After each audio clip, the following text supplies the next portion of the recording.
Check out carmarshal.com. The link is in the description. They help support us.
I wonder why they can't stand us. Remember Joe Scarborough famously saying, they hate us because they hate us. They hate us because they hate us. Or maybe they hate us because we took down their democracy.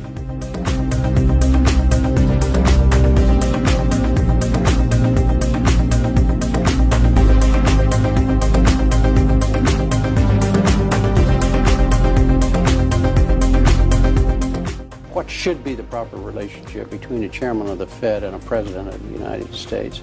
Well, first of all, the Federal Reserve is an independent agency, and that means basically that there is no other agency of government which can overrule actions that we take.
I can tell you that the #1 problem in Hollywood was and is and always will be pedophilia.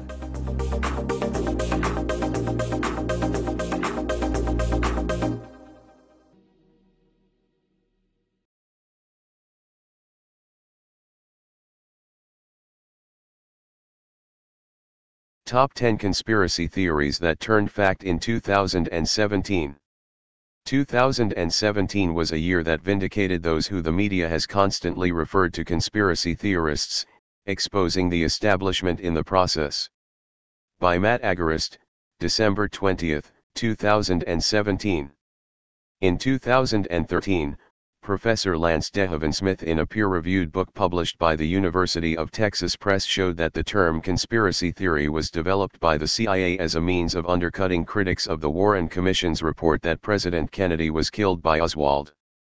The use of this term was heavily promoted in the media by the CIA. And up until recently it has served its purpose. Now, however, in 2017, those who were once called conspiracy theorists are being vindicated as they watched instance after instance get exposed all year long.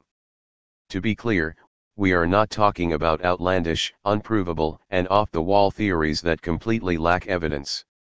We are talking about well-researched cases that were deliberately dismissed and ridiculed by the mainstream as a means of oppressing the information and protecting the establishment. Ironically enough, 2017 is the year the conspiracy theorists were proven right as the mainstream media and government began pushing wild conspiracy theories without evidence to back them up.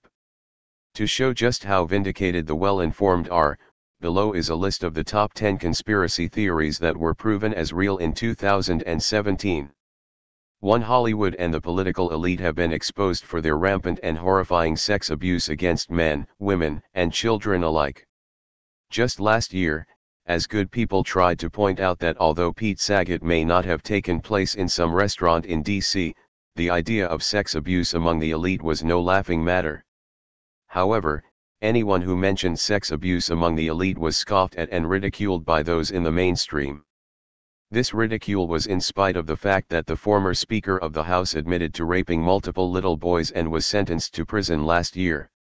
This ridicule was also in spite of the fact that whistleblowers have been shouting from the mountaintops about the rampant abuse for decades only to have their cries fall on deaf ears. This year, however, it was different. With Harvey Weinstein as the catalyst, former victims came forward and began publicly naming their abusers and even getting the police involved. The American people also learned that their ostensible representation in D.C. was spending millions to silence the victims of their apparent uncontrollable sex abuse. No longer will companies like Disney be able to hire convicted pedophiles as the world looks the other way, nor will sicko politicians be allowed the immunity to rape and pillage as they see fit. 2017 will be known as the year the victims fought back. Advertisement. 2. Weather modification just jumped from chemtrail conspiracy theory into mainstream reality, as Congress began holding hearings on geoengineering. Geoengineering is finally going mainstream as the U.S. House Subcommittee on Environment and Subcommittee on Energy hearing, in November, held the first House hearing about the science that until now has generally been considered a conspiracy theory and relegated to the fringes of society by the Praetorian Guard mainstream media controlled by the ruling power elite oligarchy. Read more. Bahamas issues warning to young males traveling to the U.S., exercise extreme caution near police. The controversial subject of climate engineering or weather modification, which was popularized, and oversimplified with the term chemtrails, is stepping from the shadows and into the light of public scrutiny for the first time. The congressional hearing, titled Geoengineering, Innovation, Research, and Technology, was attended by members of the House committees as well as representatives of think tanks, academics, and researcher scientists to discuss the future of geoengineering research. During the first hearing, the potential need to set up a regulatory structure within which experiments would be allowed, at a set scale, was discussed. Now, those who deny the fact that government is involved in geoengineering will be the conspiracy theorists. 320,000 documents were released in August proving the EPA conspired with chemical companies to unleash deadly toxic substances on the public. Highly toxic chemical compounds made by Dow, Monsanto, DuPont, and other companies were being developed and marketed in ever greater quantities, and federal agencies were rubber stamping their approval based on fraudulent safety testing. The Poison Papers reveal that, instead of acting to protect the public and reassess the chemicals, EPA held a secret meeting with chemical companies to assure them that their products would continue being sold. The secret meeting between EPA and chemical companies is the most poignant example of a long history of collusion at the expense of human and environmental health. 4 U.S. media giant Sally Quinn admitted she practiced the occult to murder people and she was praised for it.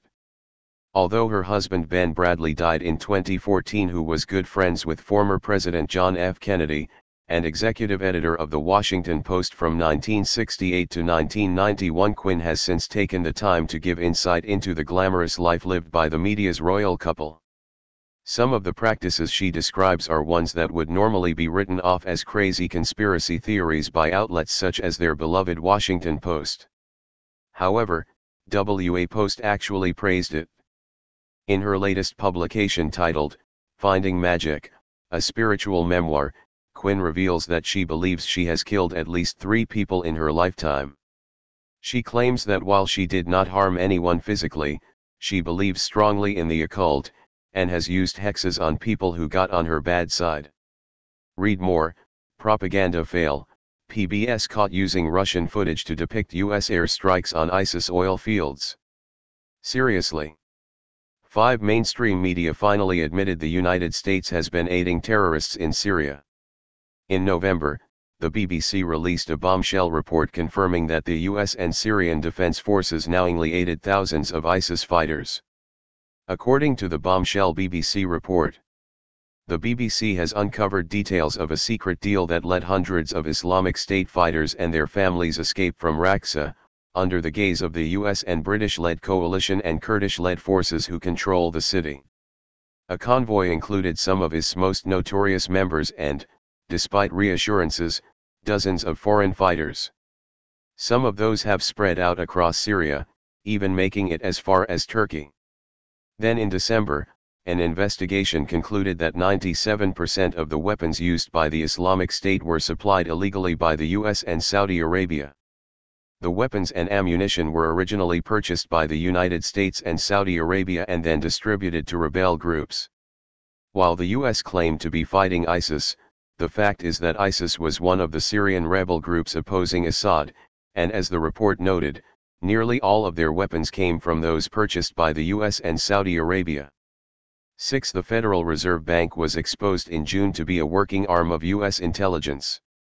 Confidential accounts within the Federal Reserve have been used by the U.S. Treasury and other departments several times a year to analyze the asset holdings of the central banks of Russia, China, Iraq, Turkey, Yemen, Libya, and others, according to a report from Reuters that cites more than a dozen current and former senior U.S. officials. The U.S. Central Bank keeps a tight lid on information contained in these accounts. But according to the officials interviewed by Reuters, U.S. authorities regularly use a need-to-know confidentiality exception in the Fed service contracts with foreign central banks.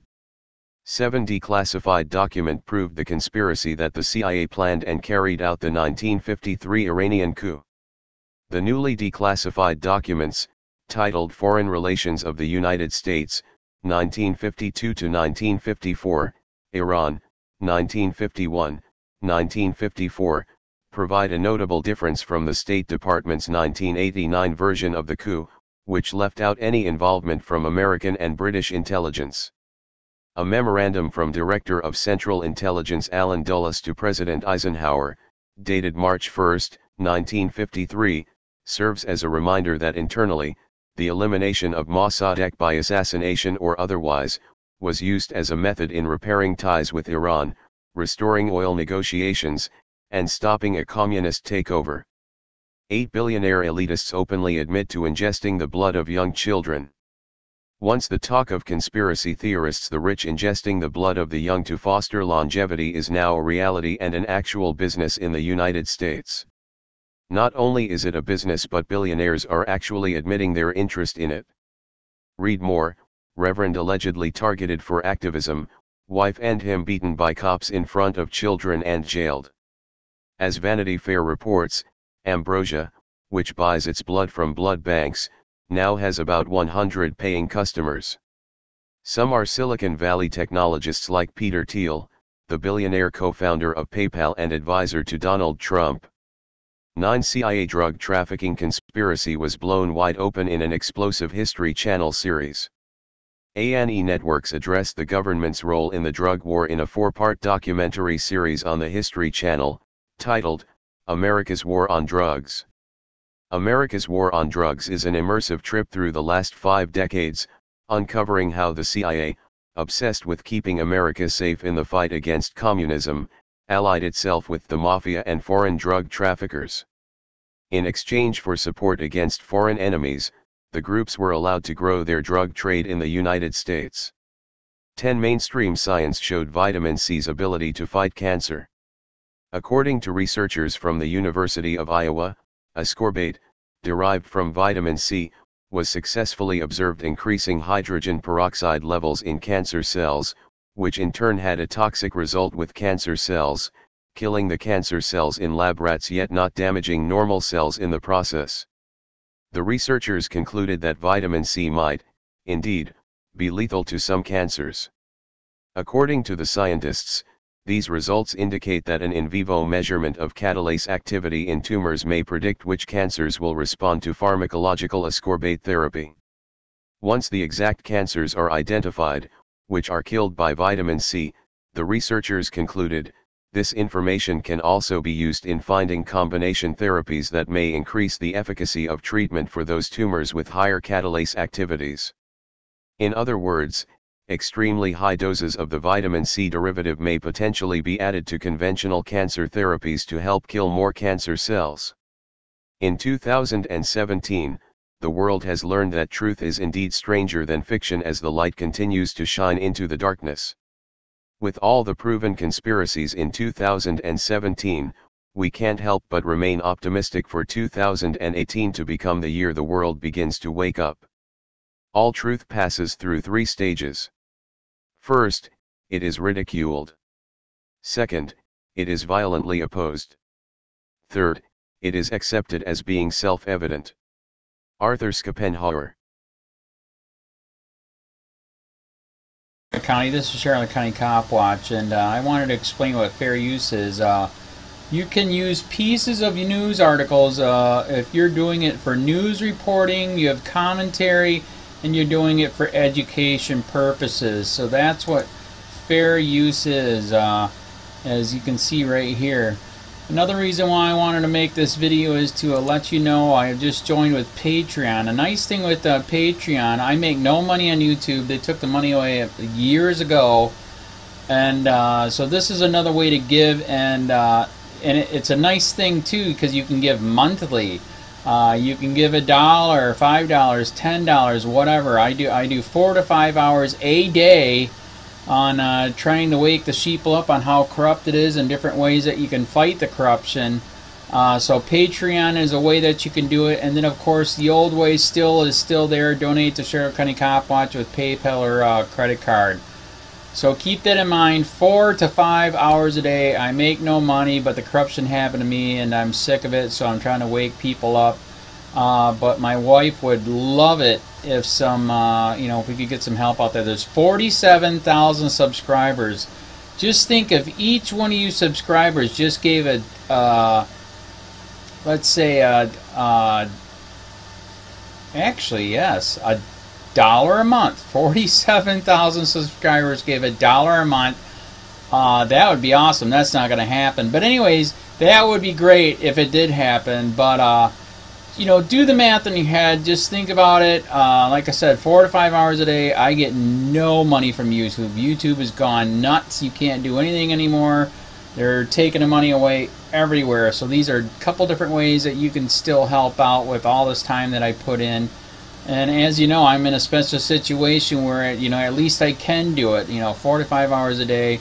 We have a cleaning company during the day. That's what allows me to do this, and we're debt free. So this is my hobby. I don't go fishing and all that other crap. I try to save the world. So help me out to make the wife happy, man. In fact, if you guys did give $1 a day, and there was 47,000 of you, and you did it, and each of you gave $1, and that was every month, oh my God, yes, I could quit. I could start suing them. Another idea too that we have is, if I got, some funds, we could actually contact everyone that has been ticketed and or arrested and put in jail and start sending them postcards to let them know we're here, and to see if everything went all right, and if it didn't, find out their story. So we could even do more investigations and more lawsuits. Lawsuits take money. So just think about that. 47,000 of you so far right now. $1 a day. $1 a month on Patreon, or $5 a month Patreon, 10, 20, whatever. Just do the math in your head. Help out. This is a lot of work every single day. Thanks.